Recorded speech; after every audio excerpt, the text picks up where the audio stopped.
नमस्कार. राजकारण सुपरफास्ट मध्ये आपल्या सगळ्यांचं स्वागत. घेऊया राजकीय बातम्यांचा वेगवान आढावा.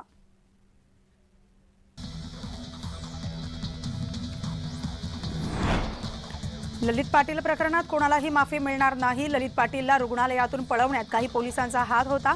त्या पोलिसांवर कठोर कारवाई करण्यात येईल अशी माहिती उपमुख्यमंत्री देवेंद्र फडणवीस यांनी विधानसभेत दिली.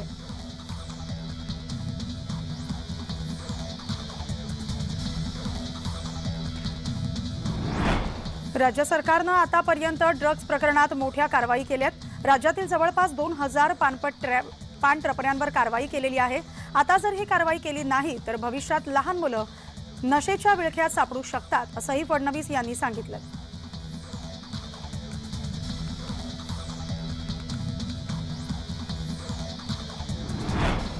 नाशिक येथील ड्रग्ज प्रकरणात पोलीस अधिकाऱ्यांचा हात असू शकतोय अशी शंका काँग्रेसचे भाई जगताप यांनी उपस्थित केली. मात्र सरकार कोणालाही पाठीशी घालणार नाही अशी ग्वाही उपमुख्यमंत्री देवेंद्र फडणवीस यांनी दिली.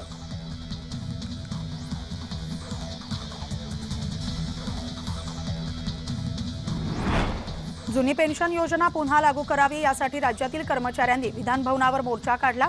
यावेळी उद्धव यांनीही या मोर्चाला हजेरी लावली. तुम्ही तुमच्या हक्कासाठी लढत आहात. मी मुख्यमंत्री असतो तर मोर्चा काढण्याची गरज भासली नसती असं उद्धव यांनी यावेळी सांगितले.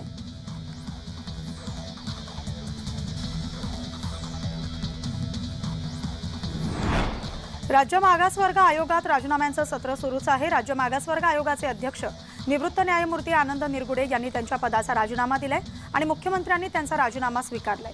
यामुळे मराठा आरक्षणाला सहाय्यभूत ठरेल अशी माहिती राज्य सरकारकडून मागासवर्ग आयोगाकडून मिळवण्याच्या राज्य सरकारच्या प्रयत्नांना धक्का बसलाय.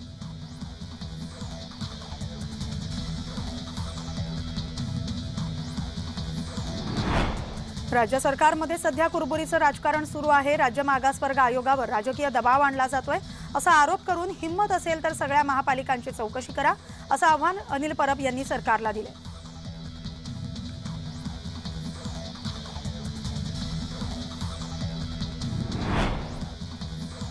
राज्य मागासवर्ग आयोगाचे अध्यक्ष आनंद निरगुडे यांनी राजीनामा देणं चुकीचं आहे. मात्र त्यांना विरोधकांनीच राजीनामा देण्यास भाग पाडलं असा गौप्यस्फोट संजय शिरसाट यांनी केलेला आहे.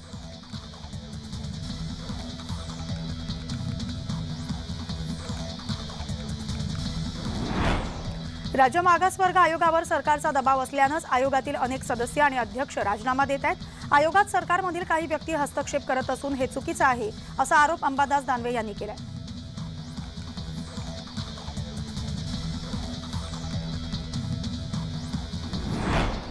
राज्य मागासवर्ग आयोगाचे अध्यक्ष आनंद निरगुडेंवर कोणताही दबाव नव्हता. राजीनामा दिल्यावर निरगुडेंनीही याबाबत काही सांगितलं नाही अशी प्रतिक्रिया शंभूराज देसाई यांनी दिली.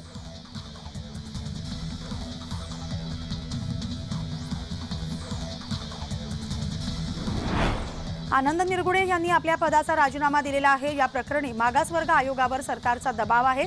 सरकारमधील काही जणांची आयोगात मध्यस्थी होत असल्याचा आरोप अंबादास दानवे यांनी केला.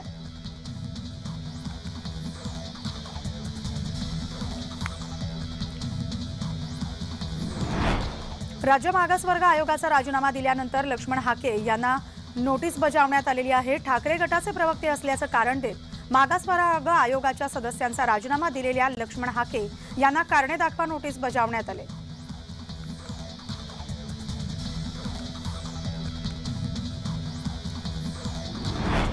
राज्याचं राजकारण ढवळून काढणाऱ्या दिशा सालियन मृत्यू प्रकरणी अखेर एसआयटी स्थापन केली जाणार आहे. राज्य सरकारकडून मुंबई पोलिसांना एसआयटी स्थापन करण्याचे लेखी आदेश देण्यात आले.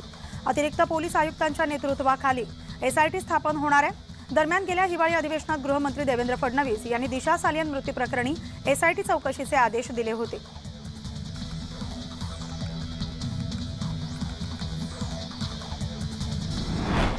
एसआयटी स्थापन होताच मलाही बोलवा, आदित्य आणि मला समोरासमोर बोलवा. दिशा सालियन मृत्यू प्रकरणी नितेश राणे हे आक्रमक झाल्याचं पाहायला मिळतंय.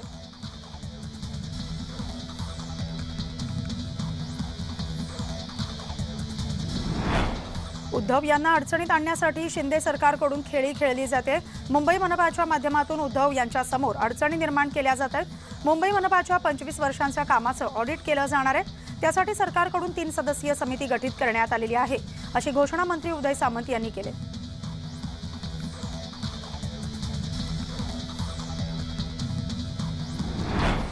यवतमाळमध्ये खासदार संजय राऊतांवर गुन्हा दाखल करण्यात आलाय।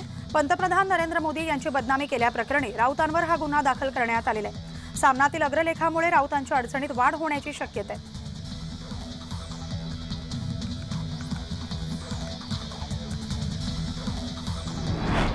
ऊस दरवाढीसाठी आंदोलन करत असलेले स्वाभिमानी शेतकरी संघटनेचे अध्यक्ष राजू शेट्टी यांनी आपलं आंदोलन मागे घेतलंय। स्वाभिमानीच्या मागणीप्रमाणे दर देण्याचं आश्वासन वसंतदादा साखर कारखान्याच्या वतीनं जिल्हाधिकाऱ्यांना पत्राद्वारे देण्यात आले। त्यानंतर हे आंदोलन मागे घेण्यात आले।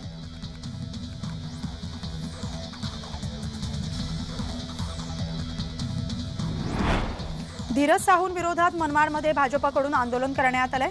धीरज साहूंवर कोट्यवधींची फसवणूक केल्याचा आरोप आहे। खासदार धीरज साहू यांनी भ्रष्ट मार्गाने हजारो कोटी रुपये कमावले आहेत। त्यांच्याकडे रोख स्वरूपात 400 कोटी रुपये वेगवेगळ्या ऑफिसमध्ये मिळाले आहेत। या प्रकरणी राज्यभर भाजपच्या वतीनं निषेध आंदोलनं केली जात आहेत।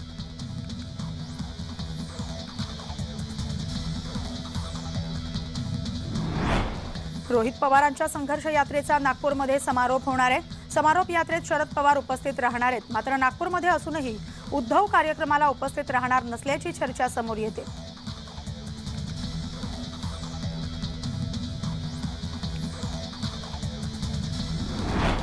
नागपूर इथं सुरू असलेल्या हिवाळी अधिवेशनादरम्यान विरोधकांनी विधिमंडळ परिसरात जोरदार आंदोलन केलंय। आरोग्य मंत्र्यांविरोधात विरोधक आक्रमक झालेले। सरकार विरोधकांचा आवाज दाबत असल्याचा आरोप यावेळी करण्यात आलाय।